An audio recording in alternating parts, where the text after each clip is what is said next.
بسم الله الرحمن الرحيم. الحمد لله رب العالمين، والصلاة والسلام على خير خلق الله محمد وعلى آله وأصحابه الكرام وتابعيهم بإحسان إلى يوم الدين. ربنا أرنا الحق حقا وارزقنا اتباعه، وأرنا الباطل باطلا وارزقنا اجتنابه. ربنا آتنا في الدنيا حسنة وفي الآخرة حسنة وقنا عذاب النار. أمرو هشتي مانجي ربيع الأول هشتم رجو أمرو لمانجي بيغمبر صلى الله عليه وآله وسلم. سرت هاي درسك بالصلوات التي داري أو دسبي أكين وعلين. اللهم صل على سيدنا محمد وعلى آله وصحبه وسلم. اللهم صل على حبيبنا محمد وعلى آله وصحبه وسلم. اللهم صل على شفيعنا محمد وعلى آله وصحبه وسلم. اللهم صل على شفيعنا وشفيع ذنوبنا وطبيب قلوبنا ونور أبصارنا محمد وعلى آله وصحبه وسلم تسليما كثيرا أبدا إلى يوم الدين.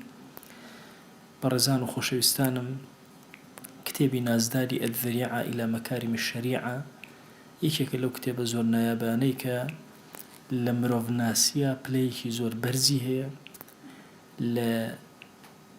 لقرآن ناسيا بليكي زور برزي هي. سكر راغبي أصفهاني خوي وخوي بياويكي زور قرآن دوستو مروف دوست سير نبي بلاتانا وكالام قرآن دوستو مروف دوست براسي أوي عمقي قرآن تيبقى ولا قولي قرآن تيبقى إنجا لمروف تيقات وأزاني مروف تشيو دبيت شون ما مري لقلا بكري وتشي أبيت وتشي لسر واجبه. كتابك نزيكي سياسات ودوسات وشصت وهشت لا برا لخزمتي أبوين وباس من كردو. أمر موضوع اختر باسكين لم بابايا كأن بابا باسي صناعات ومكاسب والدنياي إنسانة كانك شو كأن برنامج بيروزي إما برنامج نية تنهابو دين مان بي برنامج بو دين مان بو دنياش مان. ألم بابا باسي چي مان بو أكا وجوب التكسب، واجبك إنسان كاسبي بكا بدواي عيش وجياني خويا بقر. أفرمي التكسب في الدنيا وإن كان معدودا من المباحات من وجه فإنه من الواجبات من وجه. كارو كسابت كدن لجيانا أقر شي لروانجيك وسيري كي اشتكي حلالة أقر لروانجي اشترى والسيري كي كارو كسابت كدن واجبة لسر إنسان كان. أفرمي بو چونك هج إنسانك ناتوان عبادتي كمال وكامل بكات إلا أبي الضروريات الجياني دستبر بوبي. الضروريات الجياني دستبر نابي إلا بدنيا نبي كوابو واجبة لسري كسابتك حتى وكو زحمتي كان يجيان لا باتا وكو تفردك وعبادته عبادتك زور جوان بك. أفرمي هرشتك لأن كل ما لا يتم الواجب إلا به فهو واجب كوجوبه. هرشتك كنتواني توجب جيكي لواجبكان واجبكاني في التكميل به واجبك تشاني قرسايها بأمج أوان ديه عبادة قرسايكي زور قوريه يا عبادتك دستبرنا بكسابتنا به قابو كسابتك وكو عبادتك أبيت فرض وأبيت قرسايك لسرشانيته. وإذا لم يكن له إلى إزالة ضروريات سبيل إلا بأخذ تعب من الناس. إنسان شون أتواني عبدايتي خوابك أبي هندي خلق هاوكاري بل وكو أرزم كرنا درسكاني بيشوى إنسان بتنها نتواني بجي أبي خلقي ترهام كاري بنها تاوكو لقلق ترى أجين. أفرمي كاتبا مشيوازة بيه كوابو واجب لسر أميش هاوكاري خلق بكاتو. طبعا فلسفيك إسلامي زور قول هي بحياتي خلقي مسلمان لبيري أوان يشد ورقريبا ببرامبر أم ياسياتان زور آقالي. فرمايشتكي بيغمبر هي صلى الله عليه وآله وسلم فرمي من صنع لكم معروفا هرچكس شاكيكي لقل ايوا كرت هرشتي بيت شاكيك فكافئوه بچن لبرامبر أو شاكي ايوا شاكيكي لقل بكنو مكافئي شاكي بكن. مفسرين وشارحين حديث أفرمون شي أفرمون فكافئوه ما بز أوانية أو تشانيكي كيلو تو رق أوان ده لاني كمكي أوان ده أبي تو زياتركي شون للسلامة إنسان أجر كسيك بيت الجورة مثلا الله السلام عليكم إما جعلنا السلام عليكم ورحمة الله. أجر أوانوتيان السلام عليكم ورحمة الله إما الله وعليكم السلام ورحمة الله وبركاته بها ما نشش يعني إما سبحان الله أمتي إسلامي أمتي مكافئين بزياتر كسك چاکەیەکی لەگەڵا کردین حتمما چاکەمان کردوتەوە بۆیە فەرمایشتەکە ئەفەرمێ باش جاری وای ئینسان چاکەیەکی لەگەڵا ئەکرێ ناتوانێت پاداشتەکەی باتەوە توانای نیە هەرچی ئەکات توانای نیە ئەفەرمێ چی فإن لم تجدوا ما تكافئونه فادعوا له بچن دوعای بۆ بکەن بپاڕێنەوە لەخوا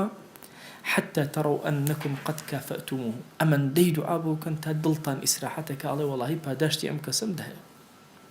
السيري ئێستا ئەم سنورە جوانە بکەن لە شریعەتە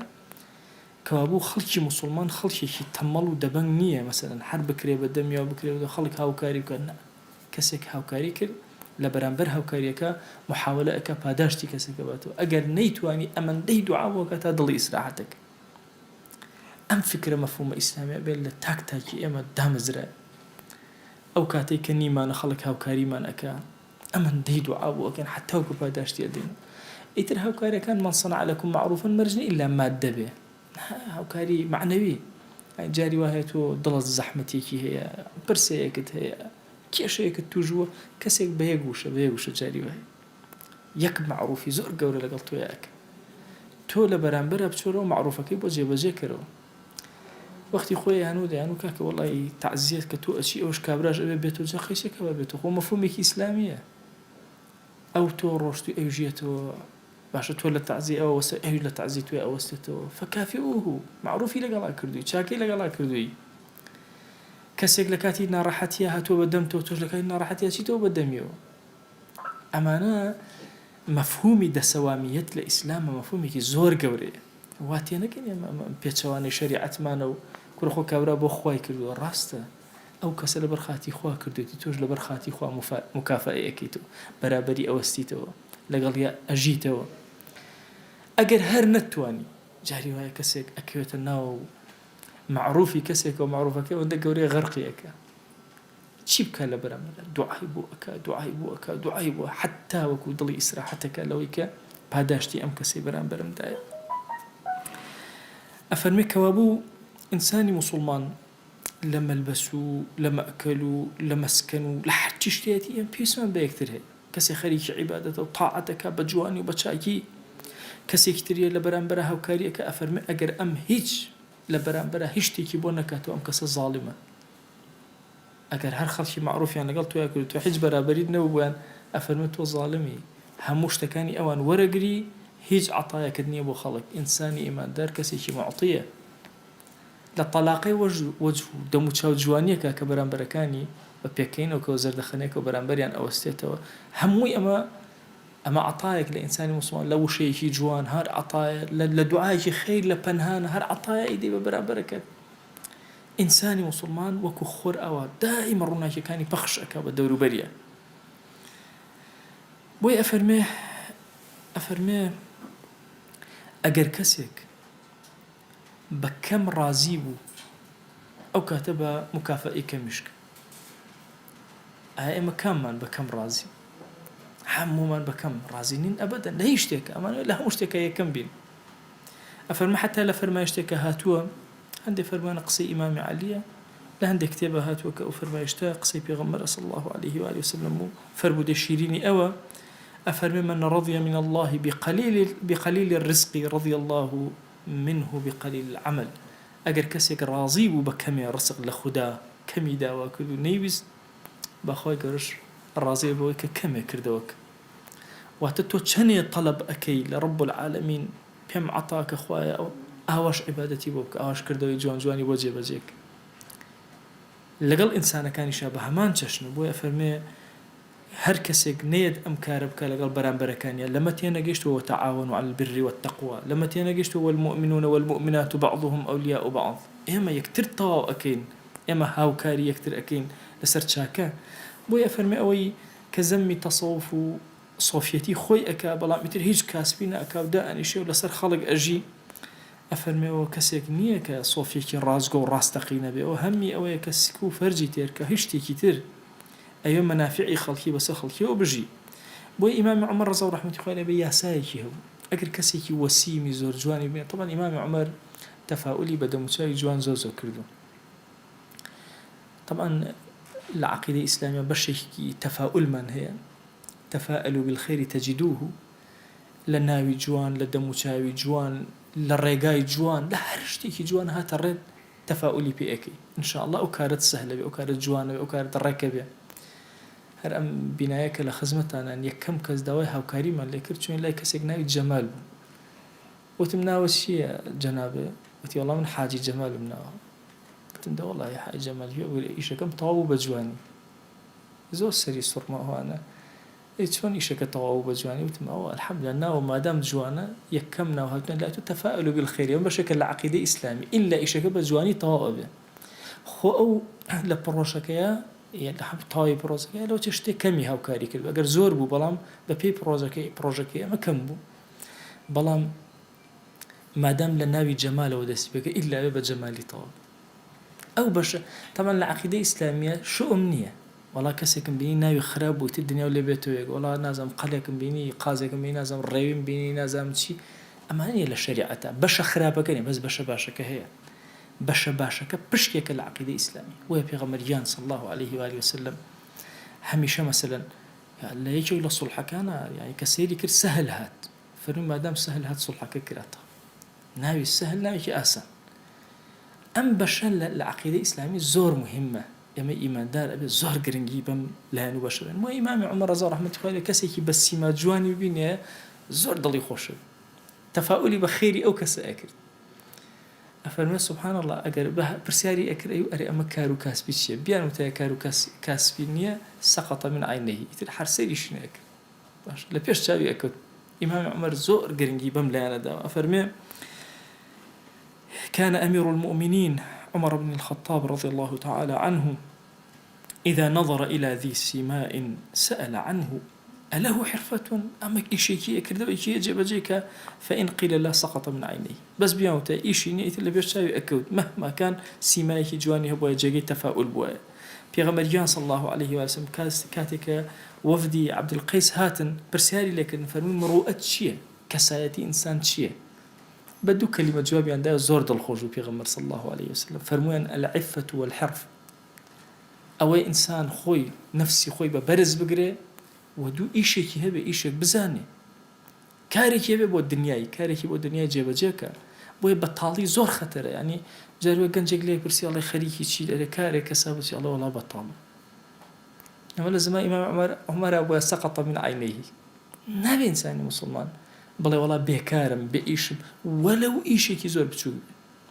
وەلەو لە ڕۆژێکە 250 لە داهاتی ئەم زیادکە بچێ ئەوە جێبەجێکە نابێ تعطیلی لا شەی بکە بۆیە ئەفەرمێ سبحان الله خراپترین شتێکەوە ئینسان بەسەر خەڵکەوە بژی ماکان خەڵکە باوکت بێ برات بێ کەس زۆر خەتەرە بێ هەوڵ بدا خۆی جوهدکە محاولەکە قەینا ئەمانە هاوکاری ئەبن ئەمیش مکافەیان ئەکا هاوکارەکان پاداش ئەداتەوە هەر بۆی نەکرا دوعای خێری زۆر زۆریان بۆ ئەکا ئەفەرمێ ڕاغیبی ئەسفانی ئەفەرمێت کوورە تۆ سیرکەن ئەگەر ئینسانێ لە ماڵی خۆی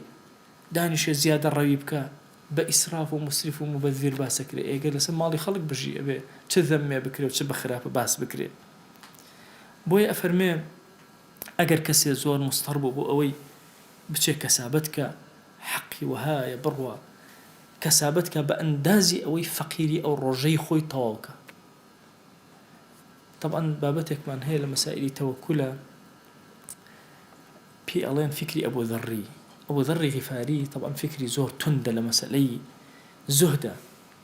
أفرمي أو رجت تنها أو رجت وسير أكيد ورزقي خود كو أكيد حقتني بس الرجي دو مروي سيما طبعا مفهومة بيتوان مفهوم إمام عمر رضي الله رحمة الله إمام عمر طبعا عطيي إمام عمر صالانية يعني استيما مانجانا معاج ورقلين معاج لزمان إمام عمر صالانة كفايتي صالحي مالكي أدا إتر أو صالحي كشيان نبي هەمیشە لە خلافەتی مسلمانانە هەتا ئەم کۆتایانەش ساڵانە عەطیە ئەدرا یعنی ئەم کەسە ڕاتبی ساڵێکی بە کامیلی ئەدرایتە بڕۆ چۆن سەرفیەکەی سەرفیەوە ئیشی ساڵێک هەموو کۆمەڵگە ئەبۆ شێوازە بووە لە مەخیرانەوە ئەم مانگانە هاتووە مانگیش ئۆخۆ خەریکە درێژە بێتەوە باشە تەسەورەکەن یعنی عەطیە لە جیهانی ئیسلامی ئەو هەبوو بەڵام سەیری ئەم مەفهومەی ڕاغیبی ئەسفەهانیکە مەفهومەکە ئەبا ذەڕیە ئەفەرمێ ئەگەر هات و تۆ خەریکی عەبدایەتی و قەڵ بوویتەوە لە عەبدایەتی و خواناسیە ئەڵێ هەموو غەمی بەیانی هەڵمەگرە تەنها ئەمڕۆت پەیاکە و لێگەڕێ على أجر كسي تواني أو بك أو كسي لو متوكلين كبيغمبر صلى الله عليه وآله وسلم فرميتي لو توكلتم على الله حق توكلي أجر بالطواوي معنا بشتان بخوا قايم كردبي لرزقكم كما يرزق الطير هرتشون طيرك رزق أدا أهو رزقتان أدا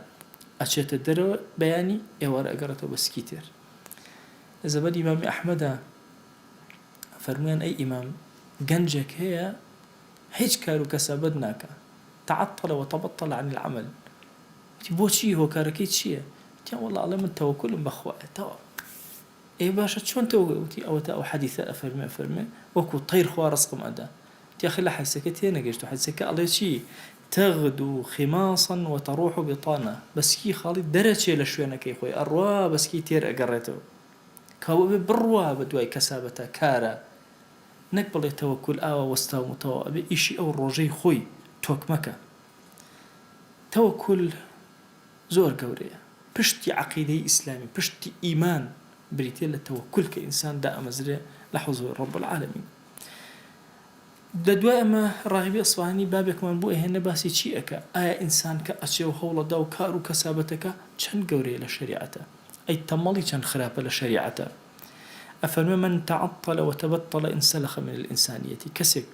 عاطل بكاري نكر بطال بهيش نكر أفرمي أولا إنسانية أشي تدروا بل من الحيوانية أفرمي الحيوانية أشي تدروا ولا همو جاندارك أنا تدروا شوكا هيج جاندارك رزقي بو بيت ببي حركة وجولة أجر أموازي لهمو جولة وحركة هنا وتملي كد لإنسانيته حتى حيوانية أشي تدروا عليه وصار من جنس الموتى أم كسا وكم مردو حساي وكر جاري ترجم قصية فرمو هلا مكتبة يا رحمة إخوال الرغيب أفرمي راكبكم مردو حساي وكر مردو حركة ناكات ورزق شيني لسر زبي كابو أو كسي كوكم مردو أوستي رزق شي أوستي أبي حركة وجولك خوي جورا رزقي لنا وحركة وجولة دانا هرسي هزكي كخوي جورا إنسان دانا هذي شهواني هذي غضبي وتوري هذي فكر حمول جولة وحركة دزجيري أبي قلنا دزجيري نابي بويا أو اضطرابي لدلي إنسانة هي غميتي أترسي فقير كوي أترسي بكوي أترسي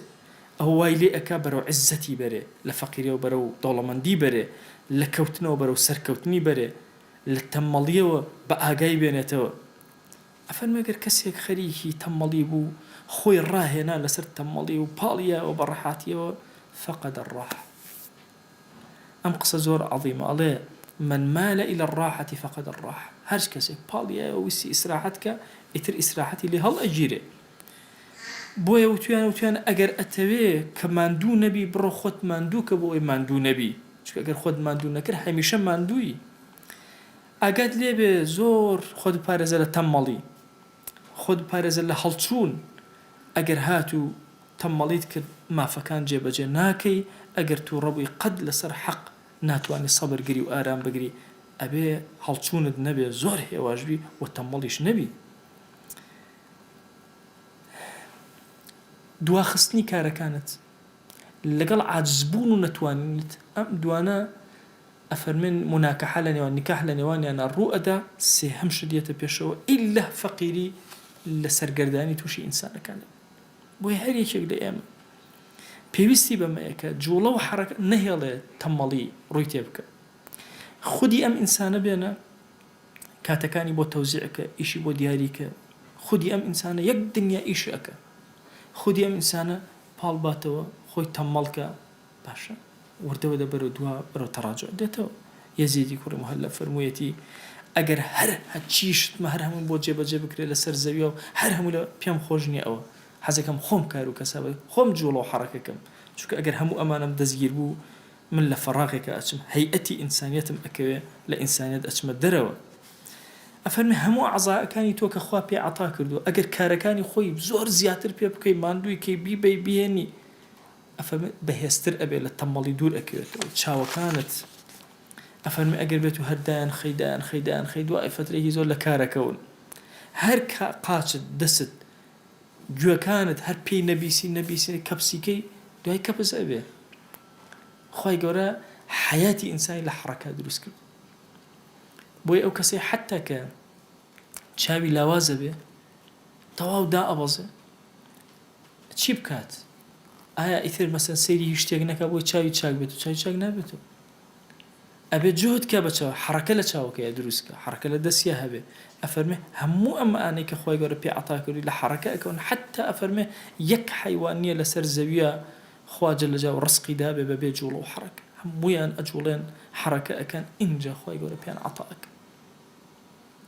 بێنە پێش چاوی خۆتان چ ئاژەڵەکەی لەسەر زەویە لە شوێنی خۆی جوڵە نەکات و ڕزقەکەش بێتە بەردەمی ئیلا حرەکە و جوڵەیکە ئەبێ ئینسانیش حرەکە و جوڵەی تیا بێ نابێت تەمەڵی بکە ئەفەرمێ سەیری حاڵی مەریەم کە ڕەزا و ڕەحمەتی خوای لێبێ بەو هەموو زەحمەتی مناڵبوونەوە رب العالمین ئەم خورما جوانە بەسەر سەریەوە نەیفەرموو ئەوە خورماکانم فڕێە بەردەمت بیخۆ فەرمووی بڕۆ وهزی ئیلەیکی بجزء النخلەتی بڕۆ ئەو دارە قایمە گەورە خۆمە مەریەم چۆن نتوانێت دار خورما بجوڵێنێ ئەوە دار خورما خەریکە بە شۆفڵ ناجوڵێ ئەوەندە گەورە و پتە و قایم ئەمە بجوڵێنەوە خورما ئەکەوێتە خۆرە بەسەرتەوە ئیلا بێ ئەم حرەکەیە بکە ئینجا خوای گەورە ڕزق ئەدا بۆی ئەم حرەکەی زۆر گەورەیە لە حیاتی ئینسانە کە ئاگای لێبێ ئەفەرمێ ئەم بەدەنەی تۆ ئەگەر هاتووی لەسەر کەسەل ڕاتهێنا ئیتر وردە وردە تعطیل ئەبێ لە کار ئەکەوێ بەڵکو ئینسان لە ڕوتبەی بەهائیم و ئاژەڵەکان ژێتە خوارەوە بێ ئاگای لێبێ کەوابوو ئەبێ ئینسان زۆرینەی کاتەکانی خۆی لە بەتاڵیا نەبێ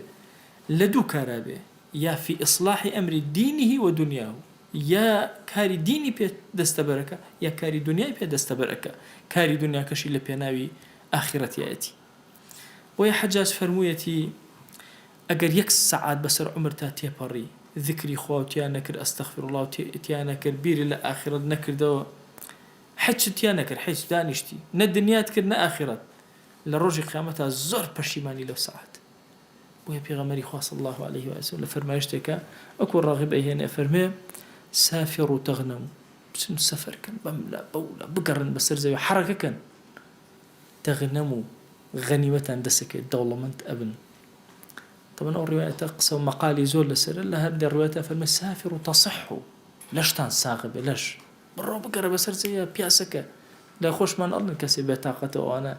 الله بس سيران كباس سفرك باشا بهمانتش برو بقرب بسر زەویە ئەم حرەکە و جوڵە بۆ تۆ زۆر گەورەیە بۆیە ئەفەرمێ کە تۆ سەفەر ئەەکەی ئەتەوێت سەفەرکەی طبعا ئەو ڕێوایەتە بە شێوازێکی صحیحی شاتووە ئەفەرمێ سافر و تصح و وەغزو تەستەغن ئەفەرمێ بچن سەفەرکەن لەشتان ساغە بێ ئەویان صحیحە و غەزاکەن جیهادکەن لە پێناوی خۆیان دەوڵەمەند ئەبن ئەو ڕێوایەتیان صحیحە لەناو ڕێوایەتەکانە مهم تۆ لە سەفەرە لە جوڵەیەکە کە ئەیکەی بۆ سەفەرێکی خۆت سەحەتت باشە بێ لەشت ساغە بێ ڕزقت زیادە بێ لە سەفەرە جارانەوە کەسێ بچێتە حەج و بێتەوە ئەمانە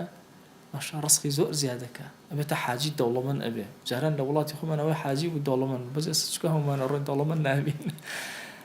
هۆکارەکەی چییە لە سەفەرە طبعا ئێمە وا تەسەوورەکەین لە مەسەلەی بازرگانیە سەفەرە ئێمە وازانین بازرگانی نابێت لە حەجا بکەی باشترین شتە کار و کەسابەتی خۆت دێ بزانە چی هەرزانە بێنەوە لەگەڵ خۆتە ئیشکە ئەوە نی ئینسان تەنها سەفەرەکەم وڵات ئەچم تەنها بۆ حەج یا بۆ عومرە چۆ کارەکەی خۆت لێ سیر کە بزانە چی ئەڵێ خێر لەوان نییە حتا بۆ نەخۆشی چوویتە وڵاتێک چاود لەو نەخۆشیەکەت نەبێ لێگەڕێ بزانە چی کەسابەتە دەسەکەیە هەموو جوڵەیەکی سەرزەوی تۆ ئەجرە دەسەکە وەلەو شتێکی زۆر بچووک بێت ولو خواردنێکی زۆر بەسیط بێت لە وڵاتێکەوەی بە وڵاتێکی تر تۆ ئەجر دەستکەوت چونکە حرەکەت لەسەر زەویە دروست کرد نیعمەتەکانی خوا لەسەر زەویە ئاڵوگۆڕ کرد ئەفەرمێ ئەمەی کە ئینسان سەفەر کات و غەنیمەتی باشی دەسەکەوێ ئەفەرمێ ئەگەر ئەم فەرمایشتە لە ڕوویەکی ترەوە سیرکەی کورە وەڵڵا سەفەر کە بەرەو لای خوا زۆر شتە دەسەکەوێ جەنەت المەئوا دەسەکەوێ کورە لەگەڵ مەلەء الأعلا باسەکری نا لەمانە زیاتر ئەبیتە دراوسەی خوددا جەل جەلالوه تۆ لەناو زانایانە زانایەکمان هەیە زەمەخشەری پێوتراوە جار الله الزەمەخشەری دراوسەی خوا بیرکەنەوە طبعا ئاخری عمری جار الله هەل لەناو کەعبەیە نەئەهاتە دەرەوە هەل لێ بوو بۆیە لێنە جار الله دراوسەی خوددا ئەفەرمێ مجاوەرەی خوددا جەل جەلالوه دەسەکەوێ دەی ئەفەرمێ ئەمە پێویستی بە چەند شتێک هەیە یەکەم مەبەستی خۆت دیاریکە فەفروا إلى الله ڕۆیشتنەکەت ڕووگەکەت بەرەو کوێ بەرەو لای خوایە أفرمي أقال لي بأو رجاي كبيا أروي قل هذه سبيلي أدعو إلى الله على بصيرة أبي تشاود الروشن به لناو دعوة بانجوازا بجيت كاتي أم رجاي أبري أقال لي بأبي تويشوت بيبي رجاي خواناسي تويشوي أبي وتزودوا فإن خير الزاد التقوى تويشو هالقرن باشترين تويشو أيوة أو يك تقوى خواتان هبك أتنجين بخوا كرة أبي مجاهدة كسي بيه بنولاي خدا بروا چون لدنیا دا رزق دزناکه بوستان بولای خداش بوستان هیچ دزناکه بجوله برولای خوا مجاهدك وخد مانوك أفرمي وجاهدوا في الله حق جهاده برو خد ماندوك مجاهدك زور قورك لبيناوي خوا في الله لبيناوي خوا حق جهاده طواوي مجاهده خد بخركار أفرمي أجل إنسان أبم نظري وبرولای خوا روش قد توشي غرور نابه ولا يغرنكم بالله الغرور أفرمي أمانا برو هنقاوي زور برزد أبن بچوك نابي توا برو قوري أروي شاعرك فرميتي أي أو كسيك أتوي فقل لمرجي معالي الأمور بو كسبلن كأي برواتا شونا برزكان بغير اجتهاد ببي أوي خوي مانوكا هيشكا رجوت المحالة بخواتو دا اشتكي محالكي أجر شويني برزد أوي مجاهدة وما دوبوند أوي دنيات أوي هر مجاهدته آخرتت أوي هر مجاهدة وما دوبوند أوي إنسان بماندوبون قورة أبي بماندوبون دروس دواما لذاتي باشي پروردگار إلهي داوى اللي أكين لد أبارين ولد ألالين ورحمته وزي خد بسلمانا ببارينا خواهي جان عفو عافيتي خد بسلمانا ببارينا إما لما قشيرنا جيان بسر أبين ما نجي پیغمبر صلى الله عليه وآله وسلم يا إلهي داوى اللي أكين صلاة وسلام خد بدي داري أشيرنا من بقينا يا ربي خويا صلاة وسلام خد ببارينا بسر روحي باشي پیغمبر صلى الله عليه وسلم صلاة أما جسي أما بيبقينا يك نوما لخزمتي أبينا إلهي داوى اللي أكين برحمتي خود وبزي خود بكرمي خود لمن خوش بعفو من كدروي خير من لبكروا إيمان من سلامتك دامزراو منك يا إلهي داوى اللي أكين رحمن أسودك خوا داوى اللي أكين رحمن أسودك يا رب العالمين خوا لد أبارن ولد ألالين برحمتي خود وبزي خود بكرمي خود إلهي داوى اللي أكين دنيا من شاكة آخرة من شاكة جيان من پر آراميك دل من پر آراميك مال من پر آراميك إلهي پنا أقرن بتول نخوشي كان أواني إيزانين أواني نايزانين إلهي داوى اللي أكين أو نخوشيان مادين أواني كمعنوين تخذ بمن بارز يا رب العالمين صبر من زيادك إلهي صبر من زيادك إلهي إيمان من زيادك إلهي دا مزراو منك يا رب العالمين خو داوى اللي أكين برحمي خود وبزي خود بكرمي خود إلهي برحمتي خوت وبكرمي خوت رحمت بسداك وبوك مانا ببارين أواني كزندون أواني كمردون خويا بخاتي قوري خود رحمتي خود بسريانا ببارين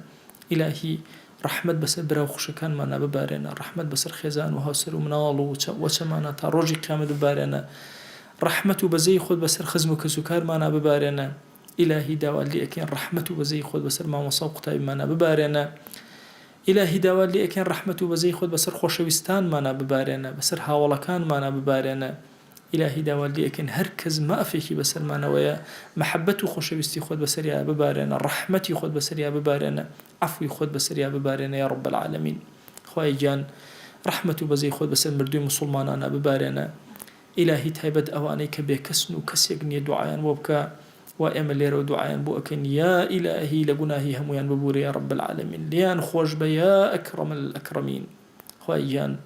إيمان من دام زراوك يا رب العالمين لفسادي أمزما لما بارز يا رب العالمين بنا أجن بتول الرياء بنا أجن بتول التكبر بنا أجن بتول فقيري بنا أجن بتول ترسنوكي بنا أجن بتول بيكاري تو قوري خود خواه بمان يرى لو كساني كدنيا وآخرتيان بي عطاءكي سلمان برسك للدنيا يا سلمان برسك لآخرتا بمان يرى لو عبداني كعبد كان خود محتاج يعني ابن محتاج عبد كانت نابن يا رب العالمين يا ربي خواه زليل دسي إنسان كان من مكة محتاج دسي مرد من مكة زليل سرجة من مكة يا أكرم الأكرمين هو أيان أم عبدان الصادقيتون أما نسجد نابن لحضوريتو يا النبي الركوع نابن لبردمتو يا نبي ديا إلهي هرشي أيان بيان عطاك تو قوري خوت أوان بحال مال مالدارك أوان بمنال منالي بعطاك أوان بمنال منالي صالحك ئەویان گرفتی هەیە بۆی چارەسەر کە ئیلاهی ئەویان نەخۆشە شیفای بۆ بنێرە ئەوەی قەرزەکانی بۆ بدەرەوە. إلهي داوال لي أكن بركة بسر جيان مانا ببارنا، بركة بسر مال مانا ببارنا، بركة بسر عمر مانا ببارنا، بركة بسر منال مانا ببارنا، بركة بسر داهات مانا ببارنا، بركة بسر ولات ونشتمان مانا ببارنا. أم ولات ونشتمان لي أم أخوائجان لفتنة وفساد ببارزة يا رب العالمين، لدجمناني ببارزة يا أكرم الأكرمين، لبيدينان ببارزة يا رب العالمين. يا ربي خويا بياوي زور قور لم كردستاني إما هالكوتوا. يا ربي خويا داوال لي أكن برحمتي خود وبزي خود بكرمي خود لقناهي هرهم يعني ببوري يا رب العالمين. بياوي قور لم ولات ونشتماني أما برا يا رب العالمين. بركة بسر كاركاني أمر إخرا وبارنا يا رب العالمين. دروكاني خير بسر معنا بكروا يا أكرم الأكرمين. خويا جان أم دعانا من قبولك شون أمشى ولا برخاتي خود لي راكوت كردينوا أهوى بهشتا لحضوري بيغمبرا صلى الله عليه وسلم كومان كروا. آمين آمين والحمد لله رب العالمين، وصلى الله على سيدنا محمد وعلى آله وصحبه وسلم تسليما كثيرا أبدا إلى يوم الدين. خويا قول لقناهي من الشيء وجبوري خويا لمن قبولك وهم لا يكتاني أخوة بخير بن